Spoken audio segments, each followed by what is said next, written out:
5 عورتوں کو نیند نہیں آتی۔ حضرت محمد صلی اللہ علیہ وآلہ وسلم نے فرمایا، ان 5 عورتوں کو رات کو نیند نہیں آتی۔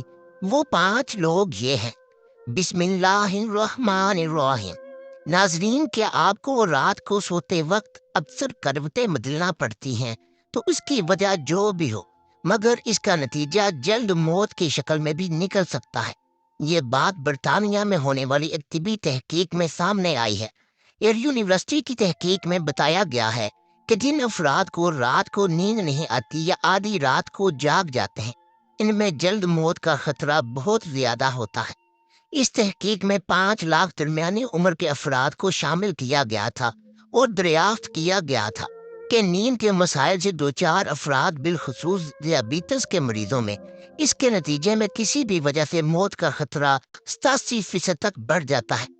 محققین کا کہنا تھا کہ یہ ہم پہلے سے ہی جانتے ہیں کہ نیند کی کمی اور خراب صحت کے درمیان مضبوط تعلق موجود ہے، مگر نئے نتائج کا چونکا دینے والے ہیں۔ انہوں نے کہا، ڈاکٹروں کی نیند کے مسائل کو بہت سنجیدہ لینا چاہیے تاکہ ان میں خطرے کو کم کیا جا سکے۔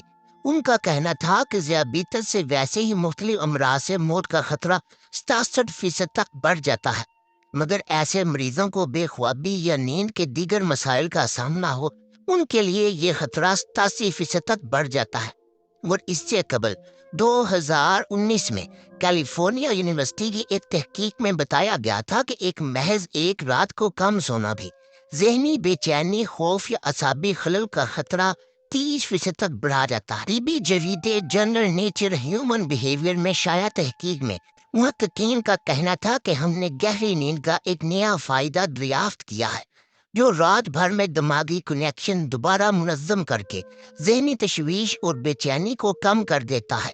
نیند کی کمی سے ذہن بوجھل ہو جاتا ہے اور مختلف مسائل کا شکار ہو جاتا ہے، جبکہ زیادہ سونا حالت کو بہتر بناتا ہے۔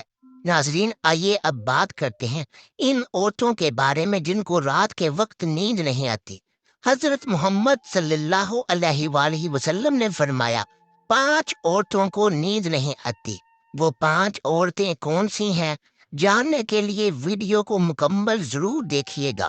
ناظرین، آئیے جانتے ہیں ایسی 5 عورتوں کے بارے میں جنہیں نیند نہیں آتی۔ نمبر 1، جو کسی کے قتل کا ارادہ کرتی ہو۔ قرآن پاک میں ارشاد ہے، اور جو شخص کسی مسلمان کو جان بوجھ کر قتل کرے تو اس کی سزا جہنم ہے، جس میں وہ ہمیشہ رہے گا، اور اللہ اس پر غضب نازل کرے گا اور لعنت بھیجے گا، اور اللہ نے اس کے لیے بڑا عذاب تیار کر رکھا ہے۔ اسی وجہ سے ہم نے بنی اسرائیل کو یہ پیغام لکھ دیا تھا کہ جو کوئی کسی کو قتل کرے، جبکہ یہ قتل نہ کسی اور جان کا بدلہ لینے کے لیے ہو اور نہ کسی کے زمین میں فساد پھیلانے کی وجہ سے ہو، تو یہ ایسا ہے جیسے اس نے تمام انسانوں کو قتل کر دیا۔ اور جو شخص کسی کی جان بچا لے تو یہ ایسا ہے جیسے اس نے تمام انسانوں کی جان بچا لی۔ مطلب یہ ہے کہ ایک شخص کے خلاف قتل کا یہ جرم پوری انسانیت کے خلاف جرم ہے، کیونکہ کوئی شخص قتل ناحق کا ارتکاب اس وقت کرتا ہے جب اس کے دل سے انسان کی حرمت کا احساس مٹ جائے۔ ایسی صورت میں اگر اس کے مفاد یا سرشست کا تقاضا ہو تو وہ کسی اور کو بھی قتل کرنے سے دریغ نہیں کرے گا، اور اس طرح پوری انسانیت اس کی مجرمانہ ذہنیت کی زد میں آ کر رہے گی۔ نیز جب اس ذہنیت کا چلن عام ہو جائے تو تمام انسان غیر محفوظ ہو جاتے ہیں۔ لہٰذا قتل ناحق کا ارتکاب چاہے کسی کے خلاف کیا گیا ہو اور چاہے وہ مرد ہو یا عورت، تمام انسانوں کو یہ سمجھنا چاہیے کہ یہ جرم ہم سب کے خلاف کیا گیا ہے۔ نمبر 2، جس کے پاس مال و دولت ہو اور اسے کسی پر بھروسہ نہ ہو۔ ناظرین، اکثر عورتوں میں یہ بخیل پن پایا جاتا ہے کہ وہ یا تو ہر کسی پر بھروسہ کر لیتی ہیں اور بے وقوف بن جاتی ہیں، لیکن جب اسے کہیں پر بھروسہ کرنا پڑ بھی جائے تو وہاں پر بھی اپنی بے وقوفی دکھاتے ہوئے ناسمجھی کا مظاہرہ کرتی ہے، جو اسے بہت نقصان پہنچا جاتا ہے۔ ناظرین، مرد ہو یا عورت، تاریخ کے ہر دور میں ایک سے بڑھ کر ایک دولت مند کرۂ ارض پر نمودار ہوا اور گردش ماہ و سال کے بعد مٹی کا ڈھیر بن گیا۔ اس کے باوجود حضرت انسان سمجھنے کے لیے تیار ہی نہیں۔ دولت کے انبار پانے کے بعد صرف پیغمبر اور اولیاء ہی استقامت پر کھڑے نظر آئے، ورنہ زیادہ تر دولت نے انسان کا دماغ خراب کیا اور انسان غرور کا شکار ہوا، اور پھر یہی وہ مقام ہے جہاں پر اس کائنات کا اکلوتا وارث خالق کائنات حرکت میں آتا ہے، اور پھر وہ دراز رسی کو کھینچ کر انسان کو نشان عبرت بنا دیتا ہے۔ اس کی سب سے عبرت انگیز مثال قارون کی ہے، جس کے خزانوں کی شہرت ضرب المثل بن چکی ہے۔ نمبر 3، وہ جس نے لوگوں سے بہت سی جھوٹی باتیں کہی ہیں اور لوگوں پر جھوٹے الزام لگائے ہیں۔ ناظرین، یہ ہر عورت کی فطرت ہے کہ وہ جب باتیں کرنا شروع ہو جائے تو دنیا کی کوئی طاقت اسے روک نہیں سکتی، اور یہی اس کی حماقت اسے لے ڈوبتی ہے۔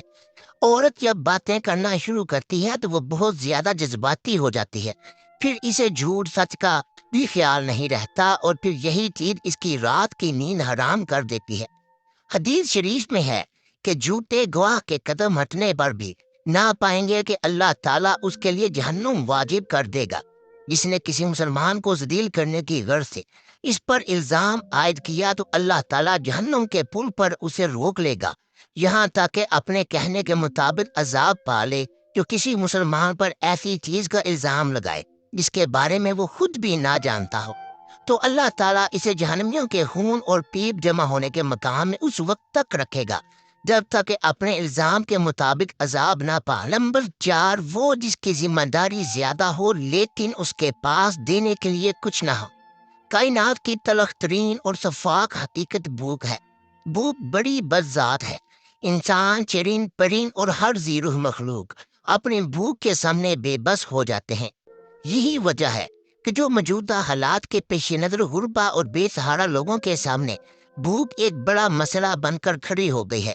بحیثیت مسلمان ہمارے اوپر یہ فرض ہے کہ ہم اپنے ارد گرد رہنے والے غربا اور مساکین کی مدد کریں، جو اللہ تعالیٰ کے ہاں سب سے زیادہ پسندیدہ عمل ہے۔ ایک حدیث میں آپ صلی اللہ علیہ وآلہ وسلم نے فرمایا، یہ افضل عمل ہے کہ تم اپنے مومن بھائی کو خوشی پہنچا دو یا اس کا قرض ادا کر دو، اسے کھانا کھلاؤ۔ صاحب استاد پر واجب ہے کہ وہ مستحقین کی مقدور بھر مدد کرے۔ نمبر 5، وہ جو کسی کے عشق میں مبتلا ہو اور جدائی سے ڈرتا ہو۔